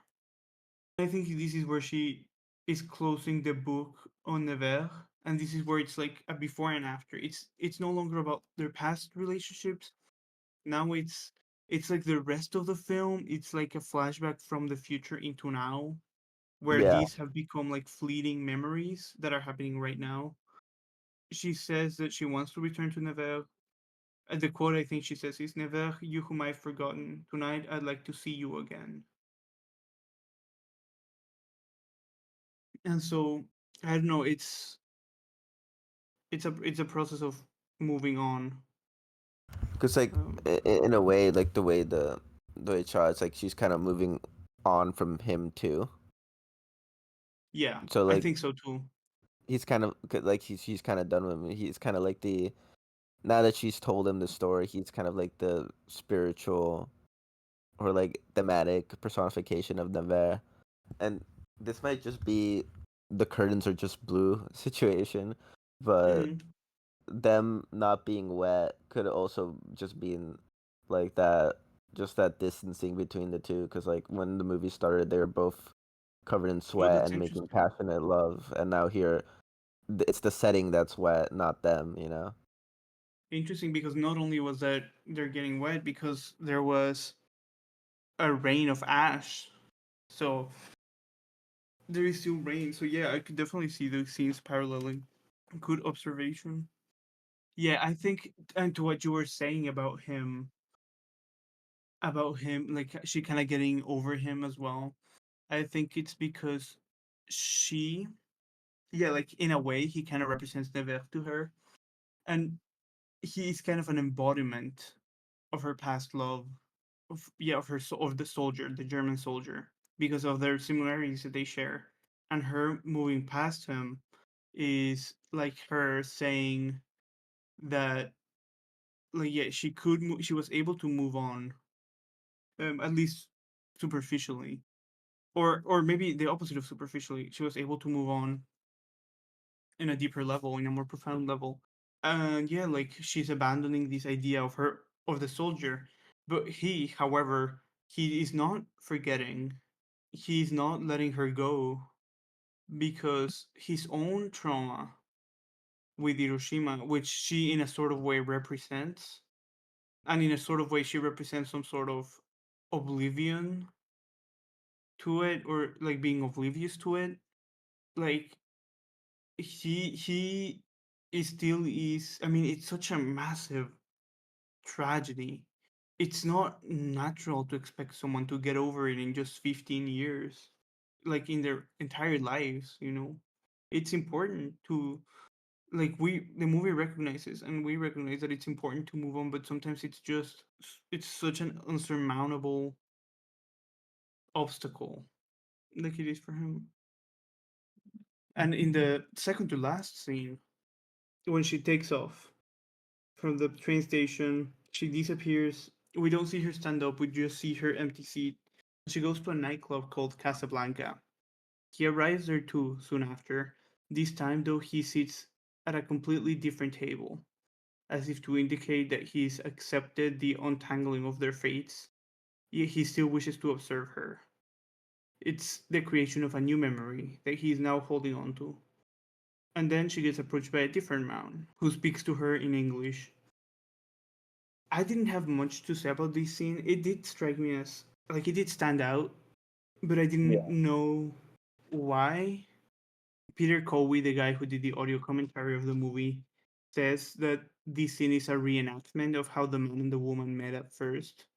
And if that's the case, their time with one another seems to end just as it began. They're only here together to hold on to their new memories while they still can before they're past ripe, before the oranges are well past ripe. Yeah, and the new memory is dying. Well, not dying, but the new memory is being created as a memory as opposed to as a living moment. I think it's an interesting interpretation. I don't know exactly how you could get to that interpretation. I don't really see it. I You mean, don't. I see it and I do because like when the man approaches her, I definitely the thought did cross my mind that it was like, oh, this almost feels like it's playing again with what happened with him and her like 2 nights ago or whatever. But like just Hmm. the interaction between the two. I mean, it is so stilted. It was not. It doesn't really. I mean, I guess it's there is to signify that like her and this man aren't. It isn't gonna work anymore, or at least she's distancing herself from that. But I don't Yeah, know. I and really don't have much to say about the scene either. yeah, and he speaks a foreign language to her. Like anybody who's watching this, I think you should think deeper on this scene. Yeah, like I just don't have much to add. But yeah, I think it should be open for discussion, this scene. And but now here we are in the ending of the film, the final scene. As Dawn arrives, she's back in her hotel room. She's leaning against the door, and he knocks and is admitted in. After some tense silence, she yells that she'll forget him and is forgetting him already. Then she calls him Hiroshima and says that that's his name. He replies that her name is Nevers, and the movie ends. This scene kind of puts into question so many of the things we've said, especially of her like letting go, Yeah, because there seems to be a fear, a very strong fear of not being able to let go. Well, of like that everything will be forgotten, and this nihilism that life doesn't matter and everything is forgotten. I don't know. I think it's more than that. Like, what do you think it all means? The lines, not only those lines, but the final lines where she's like, "Your name is Hiroshima," and he says, "Your name is Never." to me that just struck that like it's a little nihilistic, but like the trauma will always be with us no matter what, and it like hard to escape from that, even if it's not the best course of action. Like what we talked about like enjoying life. Like sometimes it's impossible. Yeah, like I do push against the idea that we are our trauma. But no, of Um, course. But that's I mean, I think it is a part of who we are, and that's how we accept it. But those lines are like putting the cherry on top on the idea of like embracing your past because it is a part of you, regardless. it is not who you are, but it is a part of who you are. In a way, he is Hiroshima and she is Nevers, but he is not only Hiroshima and she is not only Nevers. I think it's complicated. I think it gets complicated, but like yeah, I think it's part of the acceptance that comes with reflection in general, you know. Like once you accept something, it's when you heal. And so this acceptance of who they are, even if they have to be told so to their faces, I think that's how I read it. It's a step towards this acceptance, which is provided through help of their lover. Even well, their at this point their former lover, and that Yeah, makes me think. By the way, do you think she stays or do you think she goes? I think she goes. Was my interpretation. Yeah, I agree. I think she, I think she leaves that day. If she lost her plane or train or whatever, she left. She left the next day. I don't Yeah, think. I don't think they ever talked again. I do like how ambiguous it is though, because like I can definitely see a strong argument someone would make for her staying. Yeah, I had one last thing I wanted to bring up. Hmm. It's a little bit of a half baked thought. Okay, we Um, love those. but I was thinking in my tinfoil interpretation, I was questioning like how real is he? Like Oh, I'm not, yeah, like I'm not saying he's lie. I'm not saying he's a lie. I'm not saying this is a fake character. I'm not saying this is a Tyler Durden situation. But how much is he a character, or how much is he just a manifestation of the city, stirring just hmm. memories inside her? Because I actually like love that in interpretation. yeah, because it's just like she's here because she thinks she's gonna be able to heal by oppressing her own feelings with those of a huge tragedy, but she can't do that because the history is making her confront what actually happened, and like that's the city's way of manifesting that. No, I can definitely see that because like just because his final line like "you are never" is like so like ethereal, like it's so strange, you know. Also, Yeah, and also like the scene of him like being in like following her and in the distance. yeah, like It- she's not. In a way, I mean, we interpreted it differently, but in a way, it's like her trying to escape, but there are still some ghosts that she needs to confront before exactly. finally leaving. No, I love that. That's definitely interesting. Yeah, it's a really good movie, really Yeah, thought provoking. great film.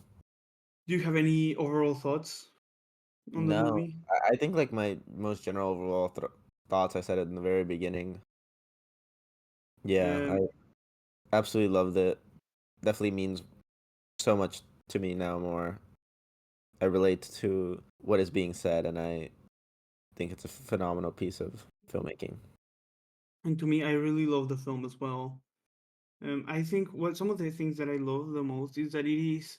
I think it's unequivocally a story that has to be told through film, but it shares so many characteristics with other art forms. Like I was giving the example of the literature with the internal monologue, and there's also some poetry and poetics going on, but also like music.